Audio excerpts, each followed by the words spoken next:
What's up, NBA fan? What's up, all sports fans? This your boy JB, host of the Behind the Podcast Network channel, giving a shout out to the rest of the crew. What's up? What's up? And for everyone who's tuning in, thank you for supporting Behind the Bench. Subscribe to the channel. Help make the show the best that it can be. And I'm going to talk about something where I didn't say this, someone else said it. Or in other words, I didn't say it, he said it. And I'm going to start trying to feature quotes and statements that other people have made or other figures have made that will further validate my position on things, or my reaction to things, I should say. You know, when I do these videos, man, I just highlight and try to frame a picture as to what has been transpiring. You know, because at the end of the day, the history is going to speak for itself anyway.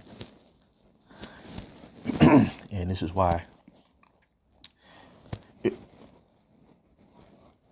whoever comes across this video, when the baseball season starts, check out how they cover baseball.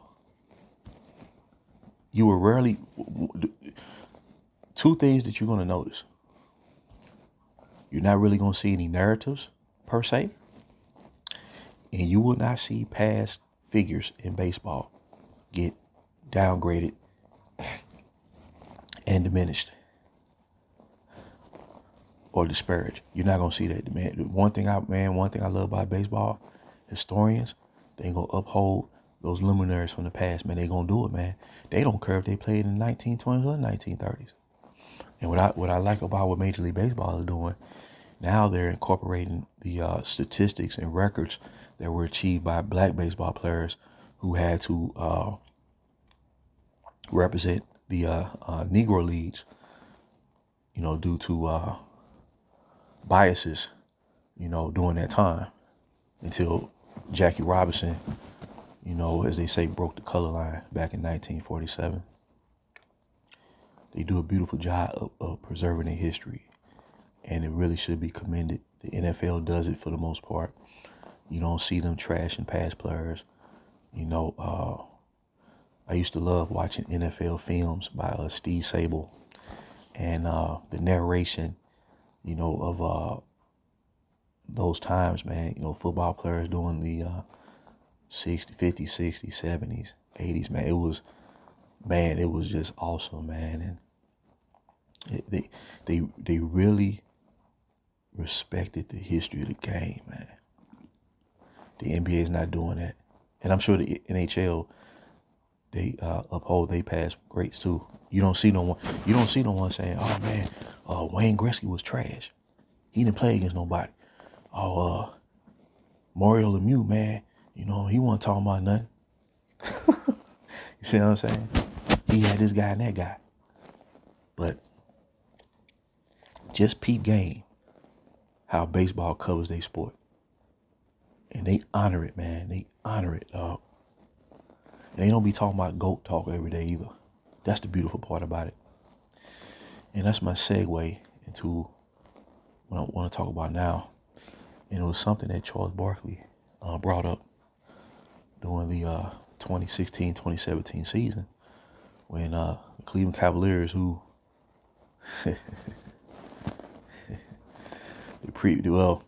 they was the defending champions. I'll just put it that way.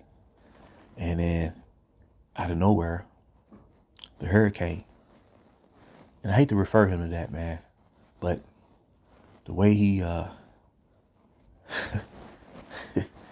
came to my team, man, and blew the hinges off, man. I can't think of no better term to identify him as.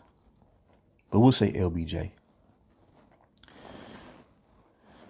Well, I'll say LeBron because Charles Barkley referred to him as such. He say LeBron came out of nowhere and said, "We need an effing playmaker." See, a playmaker, well, he's supposed to be the playmaker, and Kyrie was the playmaker, right? Kyrie can set plays up, bring the ball down the court. And then a week later, out of nowhere, man, they grabbed Kyle Korver from the Atlanta Hawks for like a bag of chips. And I'm sitting there saying to myself, what in the world? Why would Atlanta give up Kyle Korver like that when Atlanta's trying to do something? They had just won 60 games the previous year, right? And then Charles Barkley responded by saying, does he want all the help? Does he have to have all the stars? Does he not want to compete? And in all my years of watching basketball, man, I've never heard that being said about a superstar, man. What do you think of when the term superstar crosses your mind? What do you think of? Like, it's a reason why a player with ability greater than his teammates, or is the best player on the team, is considered a superstar. What comes to mind? A superstar. When you think of a superstar,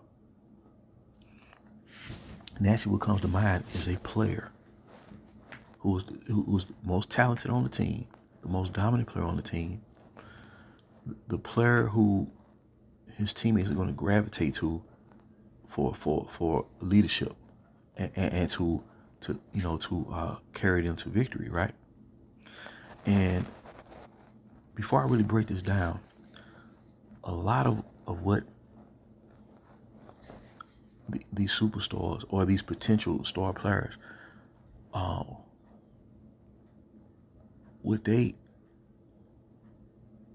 don't want to say what they lack, but what they needed was major college experience. Well, major basketball at the collegiate level for multiple years.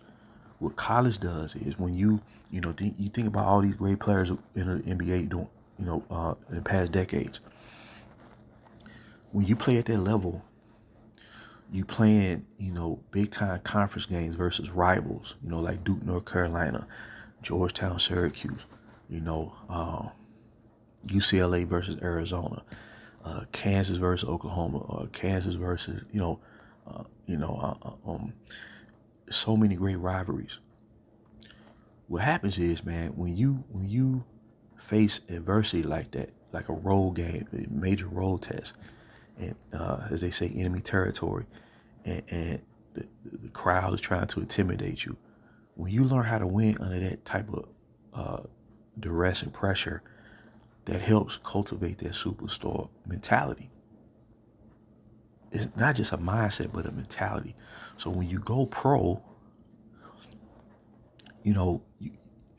how can I say, your mind, your mentality is, well, once they determine that you're going to be the leader of the team and the best player, and they try to build a team around you, well, your mind, you got enough belief in yourself to say, you know what, I'm going to lead my team wherever it is that we're going to go. I'm not looking for help in terms of another superstar. I'm going to lead my team. And therefore, the fans start rallying behind that player. It's okay, this is our guy. He's going to lead us. Now, along the way, on a year-by-year basis, yes, the management, will continue trying to draft players to continue building around that star player. You know what I'm saying? But he's still gonna be the star. He gonna be the, as they say, the main attraction. So that was all flatlined during the summer 2010. Now remember what LBJ said when he announced on what they call decision day, the decision. Notice what he said. He said, I'm taking my talents to South Beach to join forces. So what he's saying was, Dwayne Wade was a force. Chris Bosh was a force. So therefore, the super team era was ushered in.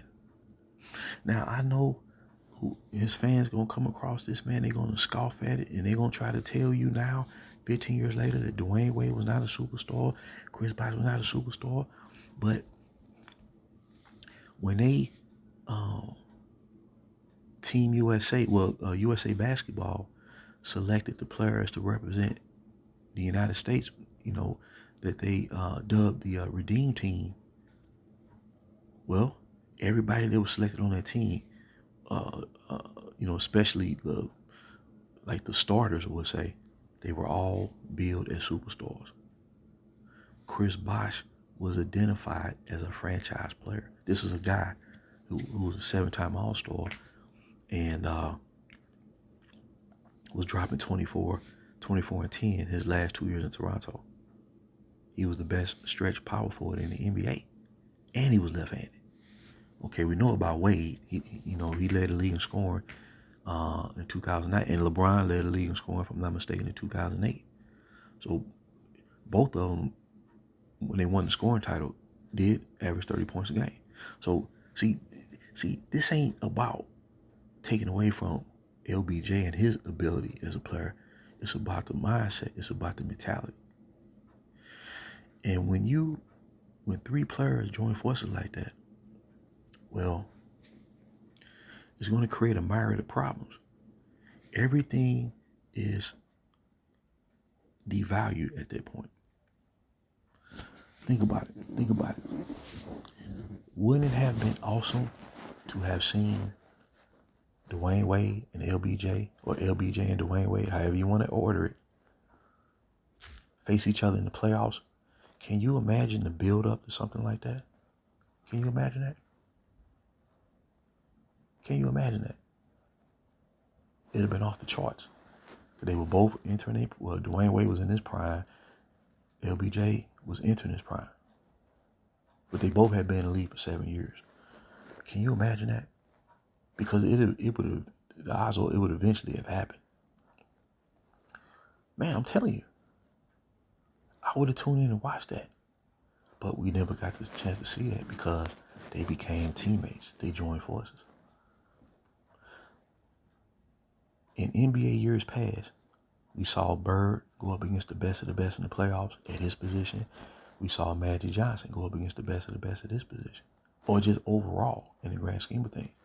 So therefore, we never felt slighted. We never felt slighted as fans, man. I'm telling you. And the fans that go against what you're trying to say, they don't understand, man. They missed out on something special, dog. Because you get a chance to see who's who. And let me put it this way. When Boston and the Lakers met up in them finals, man, you was at the edge of your seats, man. It was like you were so caught up in just the excitement of it all, man, because you knew the competition was at its highest level. That it's almost like you felt like you was out on the court with them. You know what I'm saying? And they going back and forth, battling each other. And that's why the NBA during that time, they generated slogans like the NBA is fantastic, why we love this game. And therefore the competition factor was to such a degree that it was featured and it was showcased during the All-Star game, because those star players that were, called on to represent the Eastern Conference and the Western Conference, there was so much pride in that. The mentality was, we gonna show the world why I'm one of the best in the NBA, and they competed, man. It was like bragging rights, dog. It meant something, dog. But when you devalue competition, you see the results of that in the All-Star game. They trying to fix it, trying to change these formats. Man, no format, man. They can come up with a format tomorrow, and then the next day, and the next day. It's not going to replace what is going to make the game great again, and that's the competitive factor. See, when you tilt that by 1 inch, think about it. This is professional sports, so you got to play at the highest level to win. I'm talking about as a superstar without stacking the deck. The stakes are high, right? When you take that and downgrade it, as they say, by 1 inch, well, you're gonna wind up taking a mile. So what happens? This is what Charles Barkley was saying. Now, people, some detractors may say, well, Charles Barkley, didn't he play with Hakeem Olajuwon and Clyde Drexler, whatnot? All three of them guys were past their prime, man. And matter of fact, after playing 4 years with the Phoenix Suns, Phoenix in Charles Barkley's last year with Phoenix, they got eliminated in the first round. Phoenix wanted to trade Charles Barkley to get younger. Charles Barkley wasn't asking to be traded in a joint forces. Totally different situation. Totally different situation. And then Clyde Drexler, he had been traded to Houston 2 years prior to Charles Barkley being traded there. And they only played together 1 year with Akeem Olajuwon, and then Clyde Drexler retired. And then 2 years later, they brought in Scottie Pippen, signed and trade. But by that time, Barkley was way past his prime, and then Olajuwon was near the end. And then after that one season with Pippen, Olajuwon was traded to the Toronto Raptors, and Pippen went on to the Portland Trail Blazers. And then Barkley, his last year in '99, he injured his ACL and retired. So it was a totally different situation. But when he was at the top of his game, Barkley was as tough as a competitor as they came. He was one of the toughest competitors in the league, and he really should have won 2 MVPs. The one he got in '93, and then in one of the most contested MVP races in 1990 between Magic Johnson and Michael Jordan. They gave it to Magic, but as a Laker fan, I feel Barkley should have got that award. That's just me, man.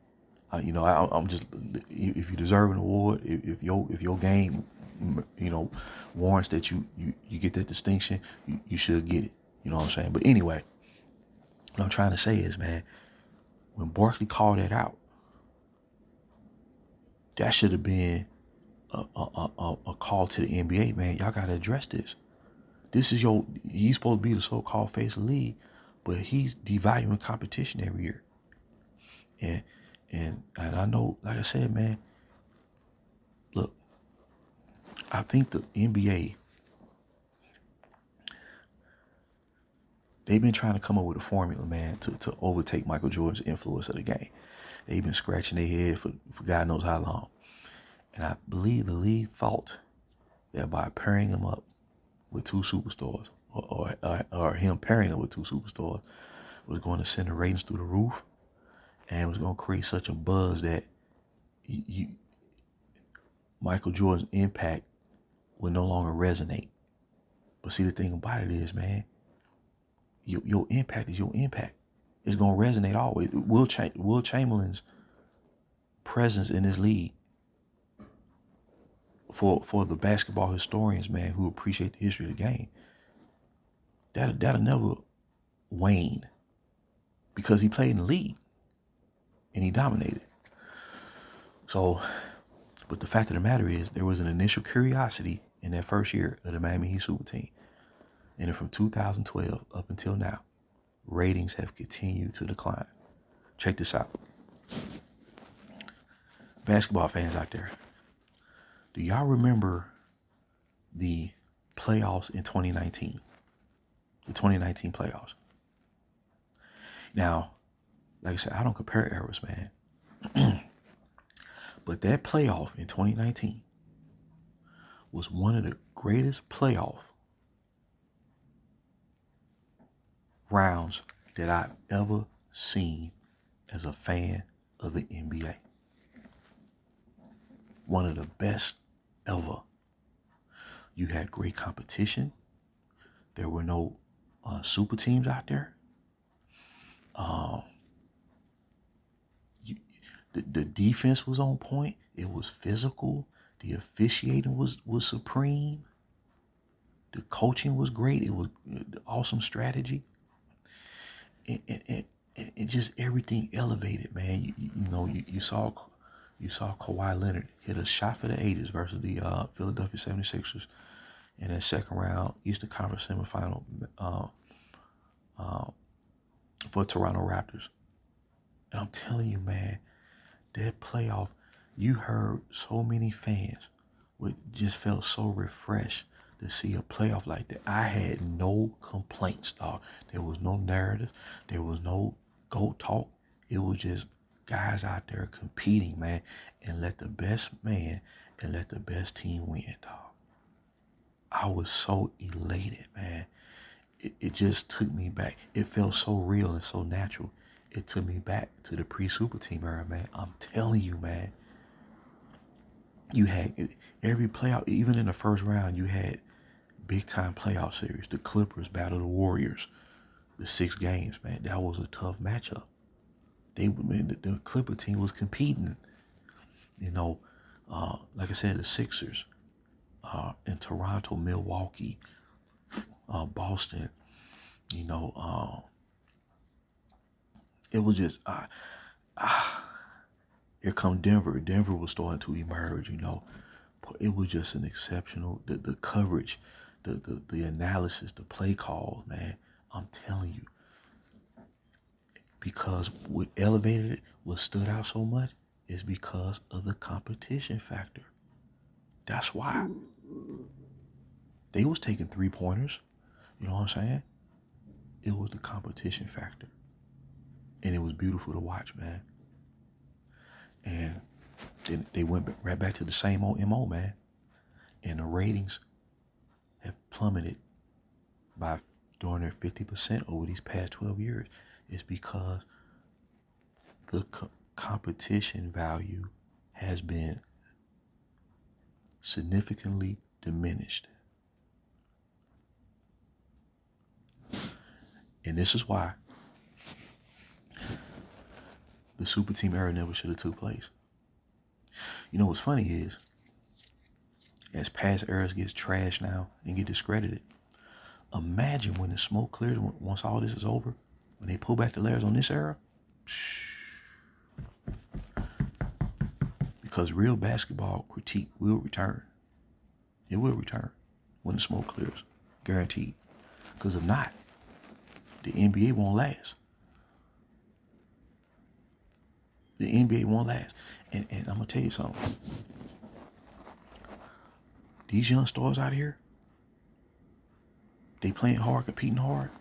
Well, eventually they're going to get frustrated because they're not getting any recognition. And they're going to stop playing hard.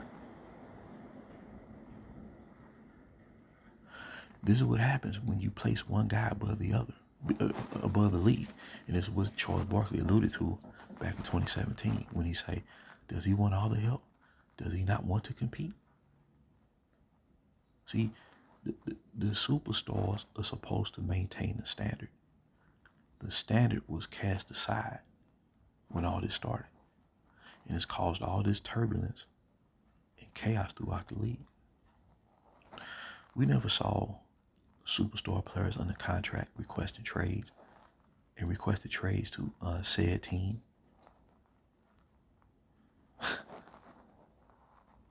That's creating an imbalance.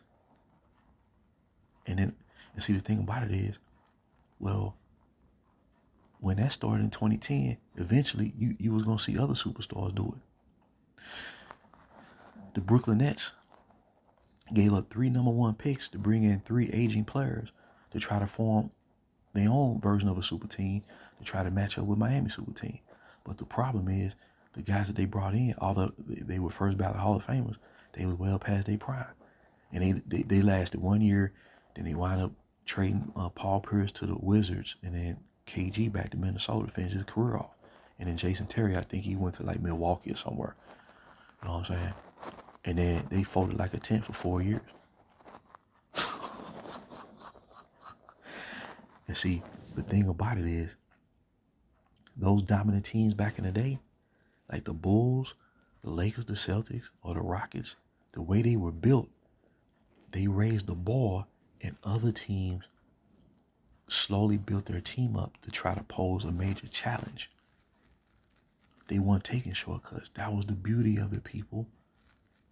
And the fans that, may go against what was being said or what Charles Barkley said, they missed out on what fans grew up watching back then, man. It was special, dog.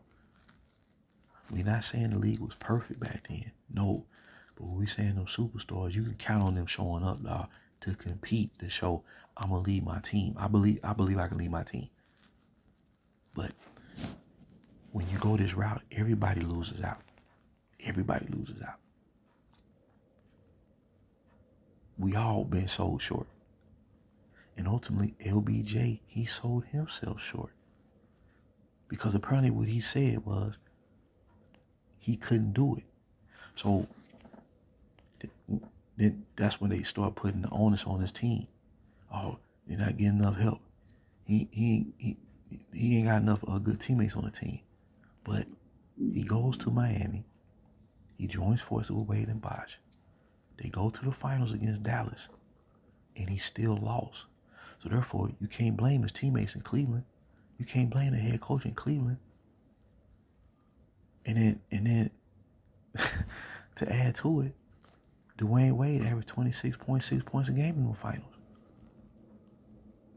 Chris Bosh hit a game winner in that series and averaged 19.9. But LBJ averaged 17.8 points a game, meaning he was the reason why they lost. So what I'm saying, people,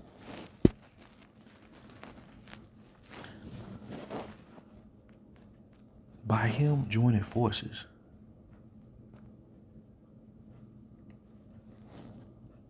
what it did was he's been able to master the art of accumulating statistical production. But when it comes to winning, this is where the flaws in his game show. And he tries to masquerade that by stacking the deck.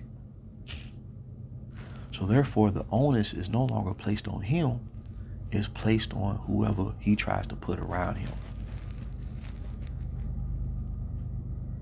And therefore, the onus is no longer on the superstar to lead, but everybody else.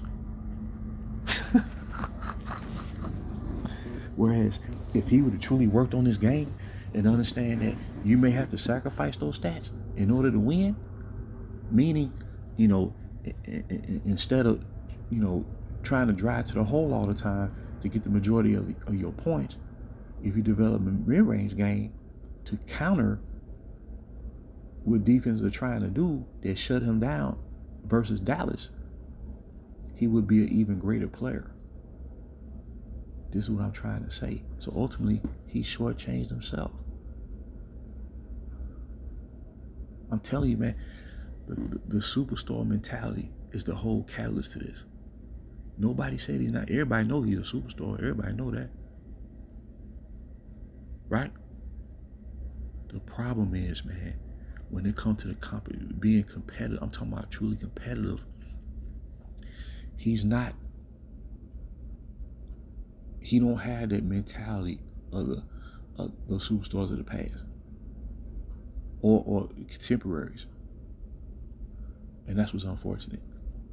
And the league has taken a major hit because of it. It don't look like it. But like I said, he shouldn't have to need a Luka Doncic. He should be going up against Luka Doncic. Now, I know a lot of fans gonna scoff at that and you're gonna say, man, who cares? I get that. But see, the thing about it is, realistically, if you don't have the super team era, then there would be no need to discredit the past.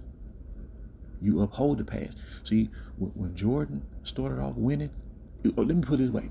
When Michael Jordan was out there playing on a level that we never seen before, they were still saying he has to win like Bird and Magic. They didn't lower the bar, man. So therefore, once he started winning, and he kept on winning, they always told you and reminded you how great Larry Bird was, how great Magic Johnson was. You know what I'm saying? Because of the standard that they set before him. They didn't trash the past. That's the difference, man. So what I'm trying to say is, man, in closing, and I know videos can get wordy. I get that, and I have to work on that. I have to work on it because I just get so passionate about this. I'm telling his fans, man, he could have won a championship in Cleveland. Why not? Jokic won a championship in Boston. Right? I mean, not in Boston, but Denver. The Toronto Raptors was missing a superstar all them years. All them years. As soon as they brought in a superstar, Kawhi Leonard, they won a championship. He led a nine. Although they were talented, don't get me wrong, but he was he was the reason why they won the championship. That's why he was so highly sought after in free agency. He ended the season as the best player in basketball. You see what I'm saying? So what I'm getting at, people, is this. Me personally, I'm tired of this whole era. Not the players, but the era.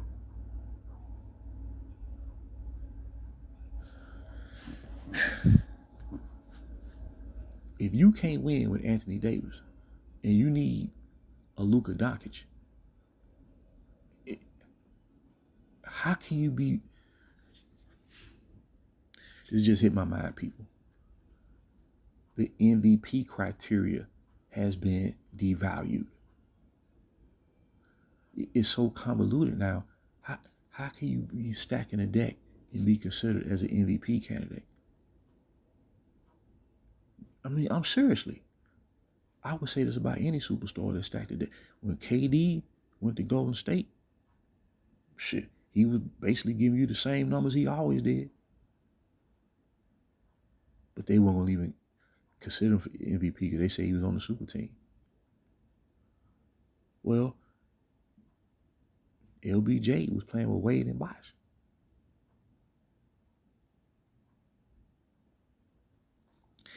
Look, at the end of the day, man, I know some people out there, they may think a brother's old-fashioned, but I tell you what, I believe by upholding the history of this game, that is what you call the straw that breaks the camel's back right there. The history is going to show you if the standard is being kept and maintained or not. That's why they're trying to discredit it. It's a reason why they're doing it. There's a reason why it's being done with more frequency. They hitting you in waves every single day. They coming at you from all angles. It's almost like the way they're trying to craft this thing. They're trying to almost suggest that the quote unquote real NBA didn't start until decision day, summer 2010. That's what they're trying to tell you. In layman's terms. But the MVP race has been convoluted. What's the criteria now? Right? The whole, everything, every element and facet about this league has been devalued. Think about it. You got players now calling out fans. So the importance of fan support is devalued. Because the fans who grew up back then know what's up. It's not that we're better, it's that we seen the NBA when the standard was firmly established and it was not deviated from. You see? Everything has been devalued over these past 15 years. And I'm sorry for sounding like a broken record, but I just want to emphasize this, man. This is very deep what's going on, man. And what's crazy about it, in this era now, when it comes to the revisionists, you get penalized for winning. You're penalized for being a winner.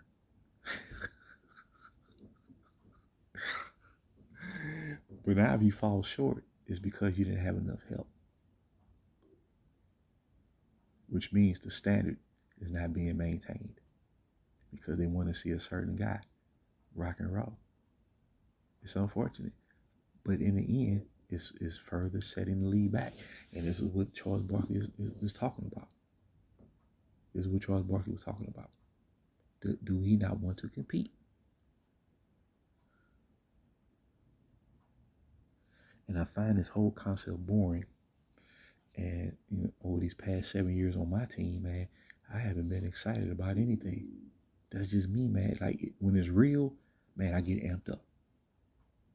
When it start getting murky, when it start getting gemmed up, I feel nothing. That's just me. Like if all this ended tomorrow and I get my team back, it's going to be right back to regularly scheduled programming. Win or lose. But people, like I said, when the baseball season starts, just peep how they cover the game. They don't trash the game. Now they may recommend, certain changes. Okay, whatnot. Okay, yeah, ain't no biggie. But they don't trash them past players, man.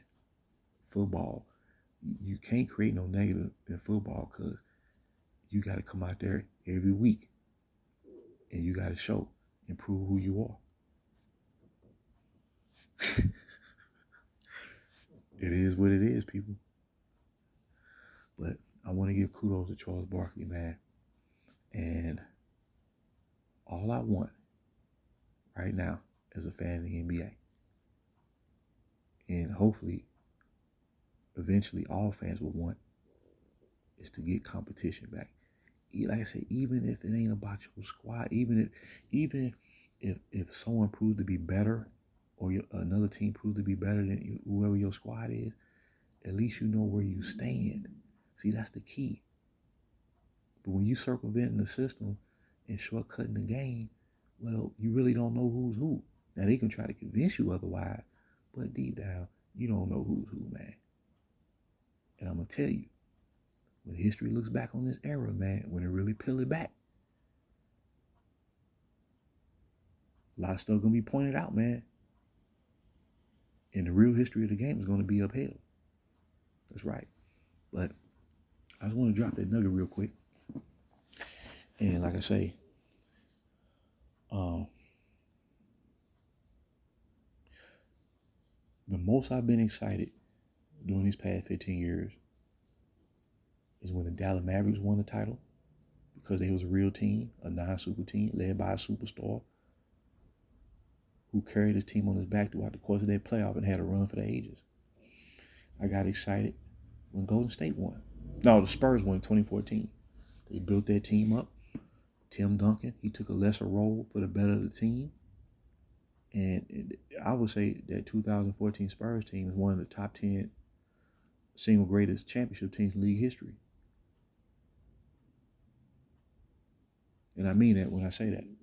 I was excited when Golden State won the title in 2015 because they built from scratch.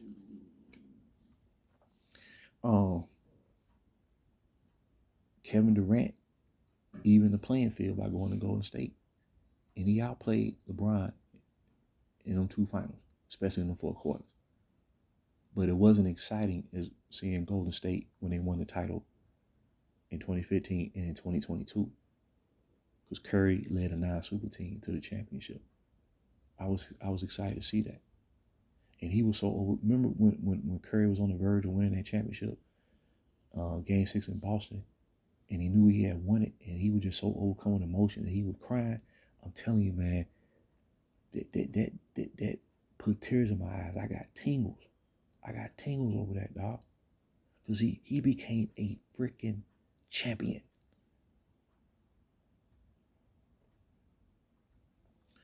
When Kawhi did what he did in Toronto. And that 2019 playoff, the 2022 playoffs was good too. What Giannis did in 2021, that put a smile on my face, man. The way he led Milwaukee to the title, non-super team, only superstar on that team. First time Milwaukee won a title in 50 years since Kareem Abdul-Jabbar. Man, the NBA should have took that and ran with it and promoted that to the tip. But instead, man, they just kind of kicked it to the curb after about 3 days. It's right back to the same old rut, man. And it's not fair and it's not cool. It's not cool. I was just thrilled, man. You know, when he did what he did, when Curry did what he did, when Jokic did what he did 2 years ago, that made me feel freaking good. Because I love superstars competing and leading their team to victory. It's the best thing going. It's the best thing since apple pie. I mean that from the bottom of my heart, man. I'm sick of this stuff, dog. Because what it does, when you start doing that, well, really what you're doing is you're discrediting the superstars of the past who truly had to lead their team. Like Hakeem Olajuwon, Michael Jordan, Larry Bird. Even before he got McKellen Parrish as a rookie, he led them to 60 wins. Magic Johnson. He comes in as a rookie after leading Michigan State to the national championship as a sophomore in college. And immediately he shows his impact for the Lakers and helped them win a championship as a rookie and had a closeout game for the ages in 1980. When you go back and look at Willis Reed, inspiring his team, playing on an injured leg, but he gave them so much inspiration. He only played for like 6 or 7 minutes, but that leadership that he displayed going out there, limping out there, man, it gave New York all the belief in the world that they were gonna win that series, that championship versus the Lakers in 1970. I'm telling you, Doc, this stuff gives you chills. Super Team era takes that away. But I'm always uphold the history, man. I love looking at it like a historian out of respect. And I can still enjoy today's game with today's young stars. And like I said, I root for a team like OKC. I root for a team like Cleveland. And I think it'd be the best thing if they was able to meet each other in the finals. Because they didn't shortcut the game. As long as you don't shortcut the game, man, you maintaining the standard. You reestablishing the standard. And it seems like to me, every time the standard is trying to be reestablished, they go back to the same old rut. And that's why they're holding the league back. And like I said, that's why Charles Barkley said what he said. Do we not want to compete? So I just want to drop that, man. It's early morning. It's the early morning edition. And I ask everyone to please leave their comments and thoughts. And this is JB, once again, for BTB. It's called Behind the Bench.